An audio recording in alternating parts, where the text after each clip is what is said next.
Buenas tardes, estimados televidentes. Hoy, desde la Institución Educativa Rural Carbonera, ubicada en el corregimiento de San Bartolo del municipio de Andes, queremos compartir otro programa con los estudiantes de grados superiores, las actividades que realizamos desde el proyecto de lectura. Sean bienvenidos a Estación Literaria. Ahora vamos a hablarles un poco de una extensa historia de un escritor colombiano que ganó el Premio Nobel de Literatura en 1982, llamado Gabriel García Márquez. Este es uno de nuestros mejores escritores y más famosos. Su increíble historia se llama La increíble y triste historia de la Cándida Heréndira y su abuela desalmada, la cual está llena de realismo mágico, sufrimiento y dolor. También nos incita a valorar el amor y cariño que recibimos en algunas de nuestras familias, y también que a pesar de todo, con humildad recibimos el respeto, el cariño, los valores, el techo y el alimento necesario que todos necesitamos. Heréndira estaba bañando a la abuela cuando empezó el viento de su desgracia. La enorme mansión de Argasama lunar, extraviada en la soledad del desierto, se estremeció hasta los estribos con la primera embestida.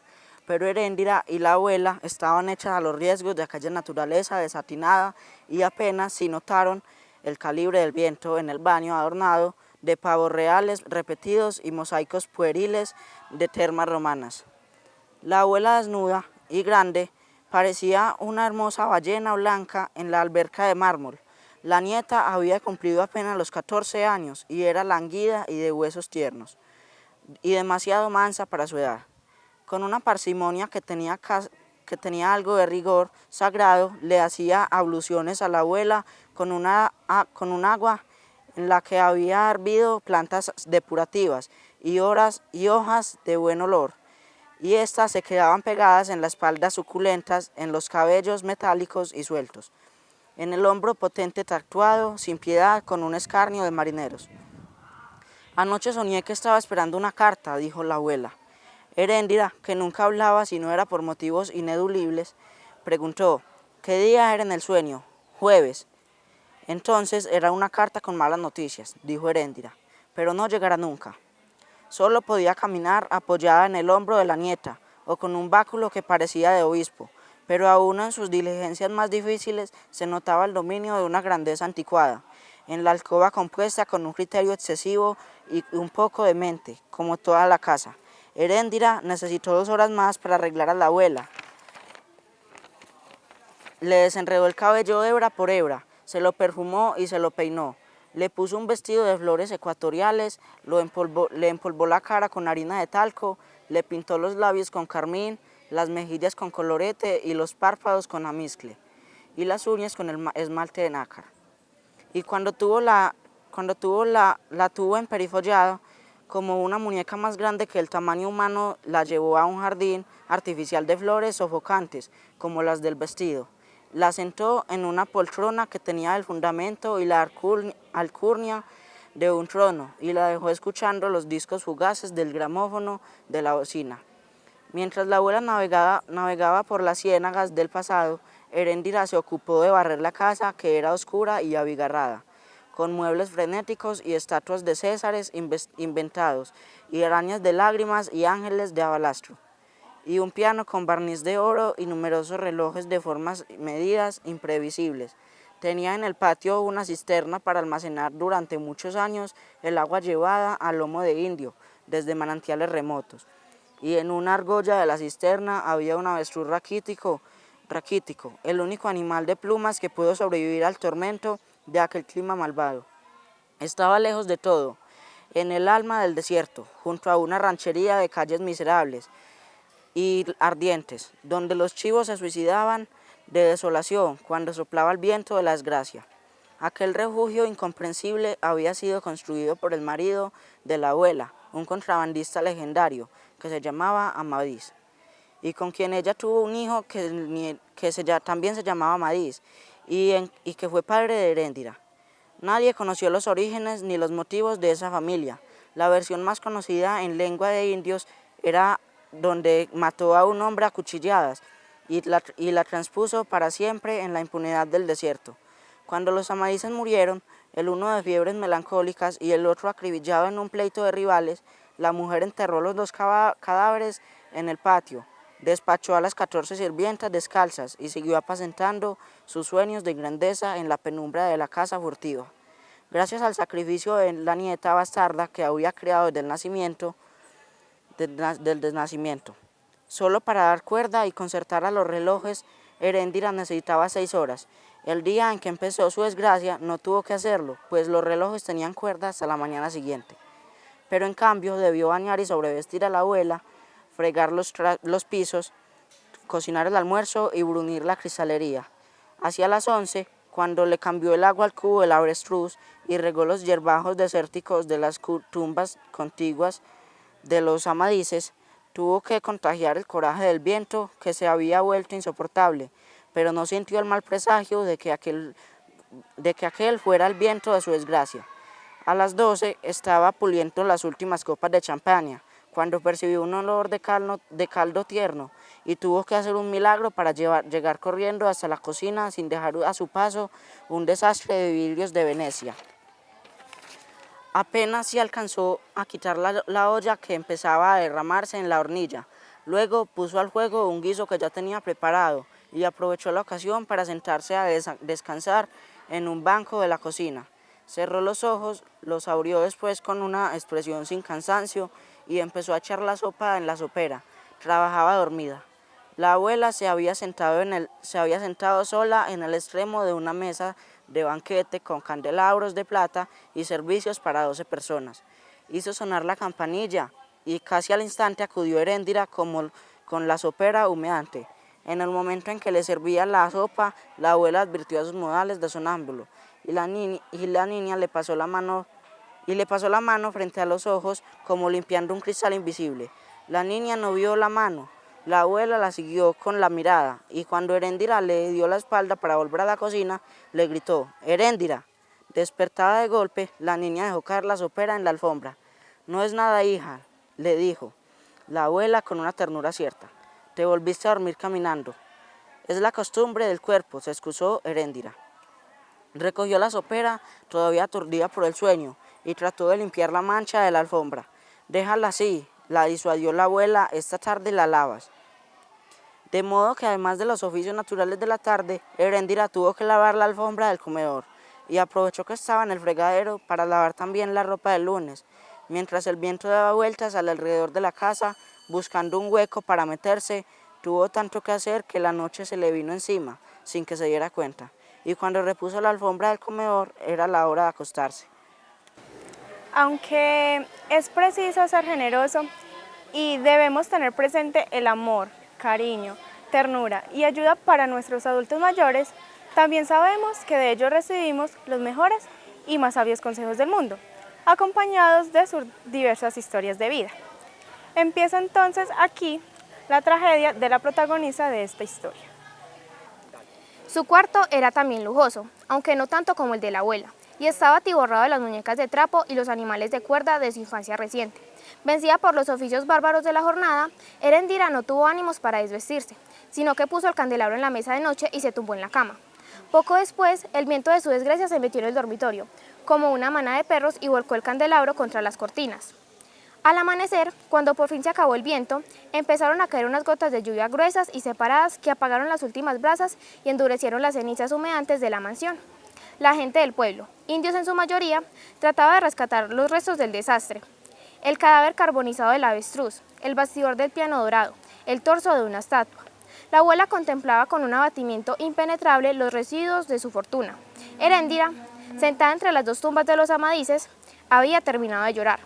Cuando la abuela se convenció de que quedaban muy pocas cosas intactas entre los escombros, miró a la nieta con una lástima sincera.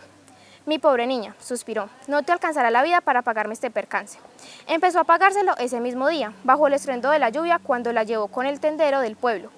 Un viudo escuálido y prematuro que era muy conocido en el desierto porque pagaba a buen precio la virginidad.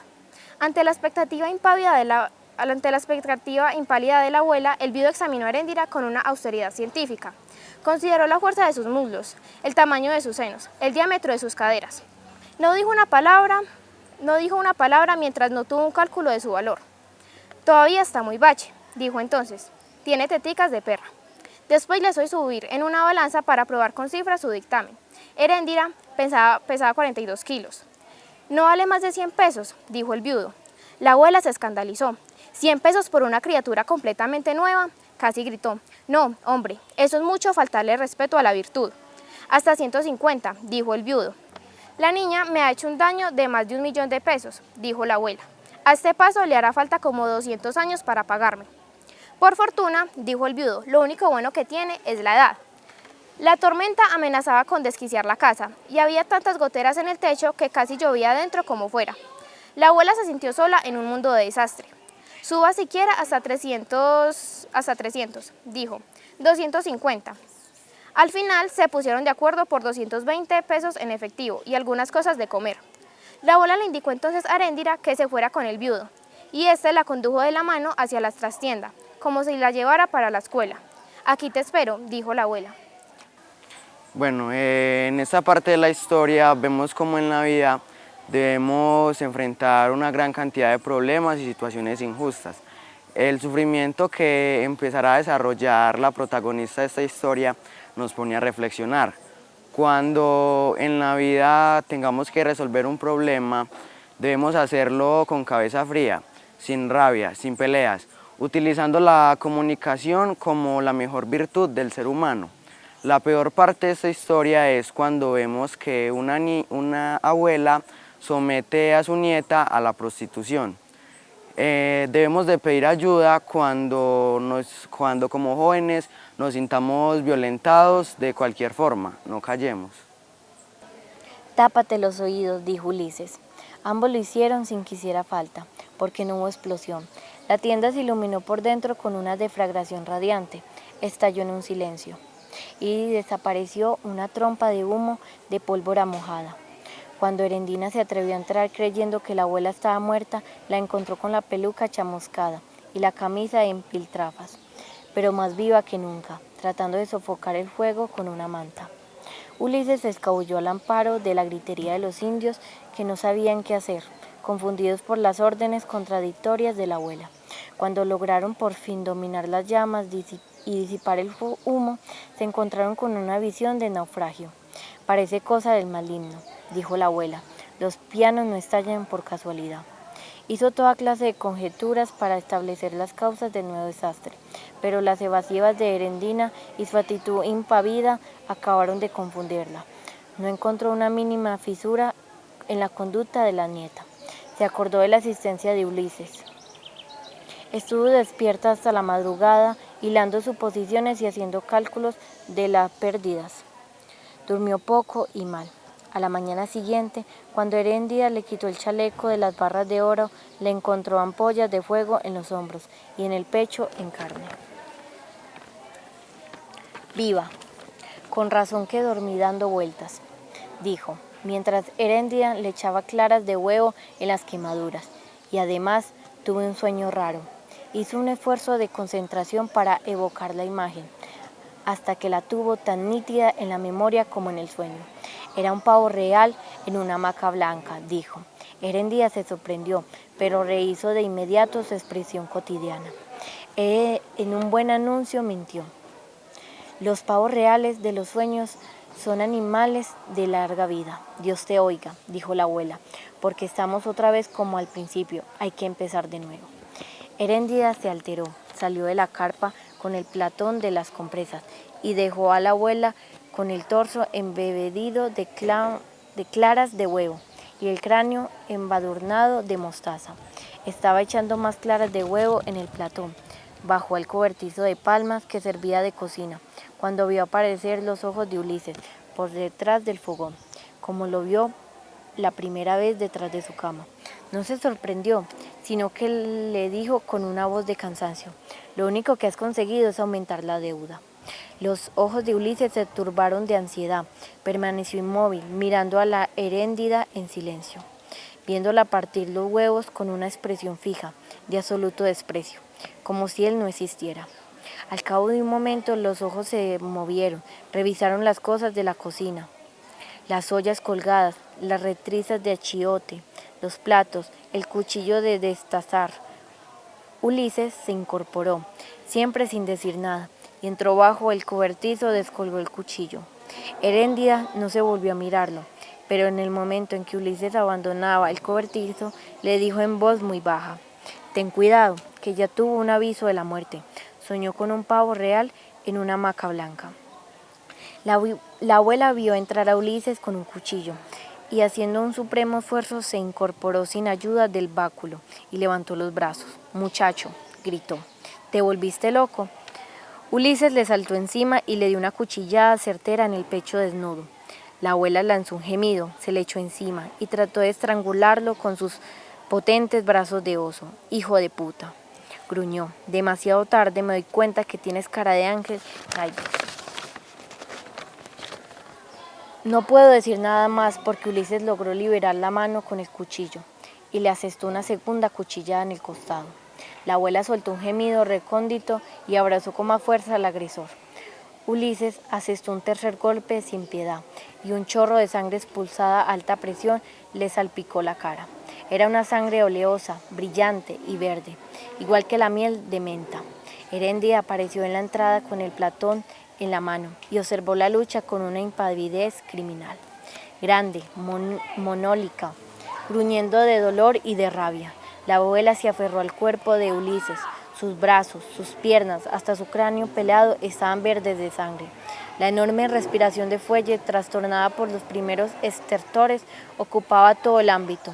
Ulises logró liberar otra vez el brazo armado.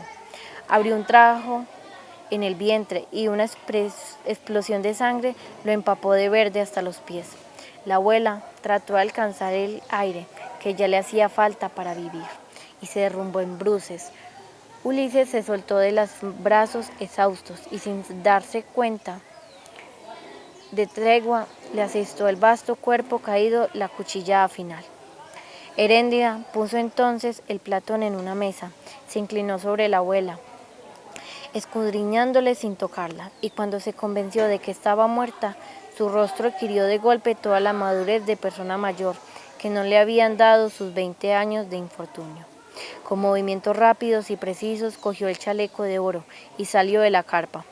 Ulises permaneció sentado junto al cadáver, agotado por la lucha, y cuanto más trataba de limpiarse la cara, más se le embadurnaba de aquella materia verde y viva que parecía fluir de sus dedos.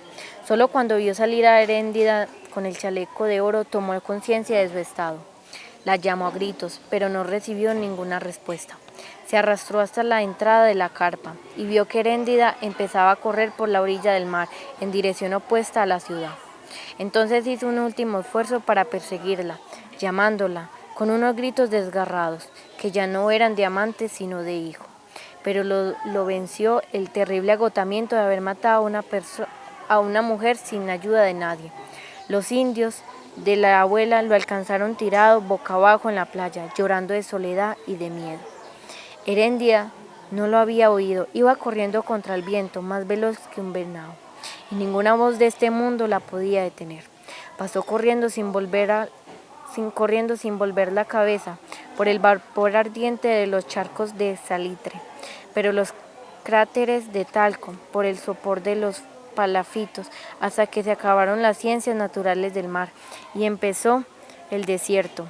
Pero todavía siguió corriendo con el chaleco de oro más allá de los vientos áridos y los atardeceres que nunca acababan, y jamás se volvió a tener la menor noticia de ella, ni se encontró el vestigio más ínfimo de su desgracia. Esto fue Estación Literaria.